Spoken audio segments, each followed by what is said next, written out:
અને કેટલાક લોકોએ મજાક લેવાની કોશિશ કરી કે ભાઈ કર્મનો સિદ્ધાંત લાગુ પડી ગયો છે, ગોપાલ ઇટાલિયાને જૂતું પડ્યું છે. સરસ, કઈ વાંધો નહીં, એમાં શું ખોટું છે? કર્મનો સિદ્ધાંત એ નથી. પ્રદીપસિંહ ઉપર જૂતું ફેંકનાર વ્યક્તિ છે, એ વ્યક્તિ કોઈ રાજકીય પક્ષમાં ત્યારે નહોતો. જે દિવસે આ ઘટના બની, જે તારીખે, ત્યારે એ માણસ કોઈ પાર્ટીમાં નહોતો. એટલે બિલકુલ બિન પોલિટિકલ ઘટના હતી.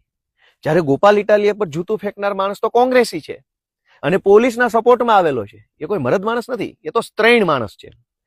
એ એકદમ ડરપોક માણસ છે, કાયર માણસ છે. પોલીસના ટોળામાં આવીને હુમલા કરી જાય તો કાયરોનું કામ છે. એ મરદના બચ્ચા હો તો આવું જોઈએ એકલા. પોલીસ પ્રોટેક્શન લઈને શું કામ આવો છો? પ્રદીપસિંહની જે ઘટના બની છે એ ઘટના બિન પોલિટિકલ માણસ છે. એનું આજ દિવસ સુધી એ ઘટના બની તે દિવસે કઈ પાર્ટીના કયા નેતાના કહેવાથી કર્યું તે ઘટના બહાર સામે નથી આવી. એટલે કે એ બિન પોલિટિકલ છે.